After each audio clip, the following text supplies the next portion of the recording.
Welcome to Chennai hot சமையல். நண்பர்களாக நல்லா இருக்கீங்களா?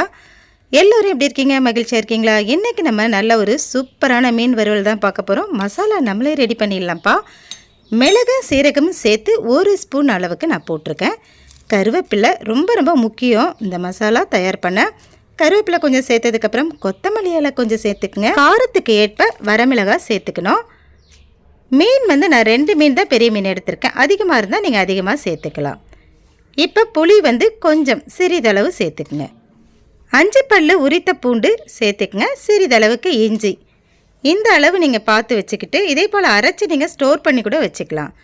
மஞ்சள் பொடி சிறிதளவு. அதுக்கப்புறம் சால்ட்டு நான் கல் உப்பு தாங்க சேர்த்துருக்கேன். நீங்களும் கல் உப்பு சேர்த்துக்கிட்டால் ரொம்ப நல்லாயிருக்கும். எல்லாத்தையும் அரைச்சி எடுத்துக்கலாம். அரைச்சாச்சு. இப்போ கொஞ்சமாக தண்ணி சேர்த்துக்குங்க.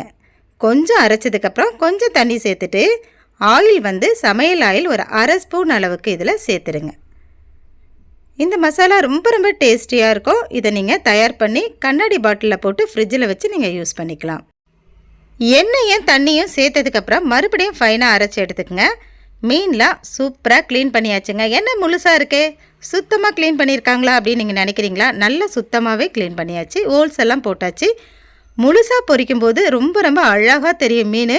நம்ம வேஸ்ட் பண்ணாமல் சாப்பிட்லாம். இப்போல்லாம் மீன் விலையும் அதிகமாக தான் இருக்குது. இந்த மீனோட பேர் முட்டைக்கண்ணி பாறை. முட்டைக்கண்ணி அப்படின்னு சொல்லி கூட இந்த மீனை நீங்கள் கூப்பிடலாம். உங்கள் விருப்பம்தான். ரொம்ப சூப்பராக அழகான மீனுக்கு மசாலா தடவுறோம். மசாலா தடவும் போது எல்லா இடத்துலையும் நல்லா அழகாக தடவிடுங்க. நல்லா அழுத்தி விட்டு தடவுங்க. அப்போ தான் புளிப்பு காரம் உப்பெல்லாம் மீனில் இறங்கும். என்னதான் நம்ம மசாலாவை தேய்ச்சி விட்டாலும் ஒரு சில மீன் மசாலா ஒட்டவே ஒட்டாதுங்க. அதில் முக்கியமாக பார்த்தீங்கன்னா வாழை மீனில் ஒட்டவே ஒட்டாது. ஆனால் இதே போல் மசாலா நீங்கள் ரெடி பண்ணி நீங்களே சொந்தமாக தயாரித்து தடவும் பொழுது ரொம்ப தரமாக இருக்கும். மீனில் மசாலாலாம் ஒட்டிடும். இப்போ நம்ம பொரிச்சு எடுத்துக்கலாம்.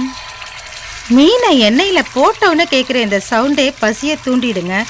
என்ன நீந்துதுன்னு பார்க்குறீங்களா? தண்ணின்னு நினச்சிக்கிச்சு ஃப்ரெண்ட்ஸ். இப்போ சூப்பரான அழகான மீன் வறுவல் ரெடி ஆகிட்டுருக்கு. நம்ம சேனலில் இன்னும் நல்ல நல்ல வீடியோஸ்லாம் உங்களுக்காக வந்துக்கிட்டே இருக்கும். நம்ம சேனலுக்கு சப்போர்ட் பண்ணுங்கள் ஃப்ரெண்ட்ஸ். ஆல்ரெடி சென்னை ஹாட் சமையலில் நிறைய வீடியோஸ் நான் போட்டிருந்தேன். சூழ்நிலை காரணமாக அதை மறுபடியும் நான் ரன் பண்ண முடியல. இப்போ புதுசாக உங்களுக்காக தான் இந்த சேனல் நான் தொடங்கியிருக்கேன். உங்களுடைய ஆதரவு இருந்தால் தான் தொடர்ந்து இதை நான் நடத்த முடியும். இப்போ மீன் வறுவல் ரெடி ஆகிட்டே இருக்குது. நம்ம தோசைக்கல்ல வறுக்கிறதுனால நமக்கு ஆயில் அதிகமாக தேவைப்படாது. ஒரு 4-5 ஸ்பூன் ஆயில் இருந்தாலே போதும். மீனை நம்ம வறுத்து எடுத்துடலாம். சில நேரத்தில் நான்வெஜ் செய்யும்போது ஆயிலெலாம் மிச்சமாயிடும். அதை மறுபடியும் யூஸ் பண்ண மனசே இருக்காது. இருந்தாலும் வேஸ்ட் ஆகுது, நம்ம யூஸ் பண்ணுவோம். இப்போ சூப்பராக அருமையான நல்ல ஒரு கமகமன்னு மீன் வறுவல் மசாலா மணத்தோடு ரெடி ஆயிடுச்சு ஃப்ரெண்ட்ஸ். என்ன ஃப்ரெண்ட்ஸ், உங்களுக்கு இந்த வீடியோ பிடிச்சிருந்தா லைக் பண்ணி ஷேர் பண்ணி சப்ஸ்கிரைப் பண்ணுங்கள். இது வரைக்கும் ஸ்கிப் பண்ணாமல் இருந்ததுக்கு நன்றி.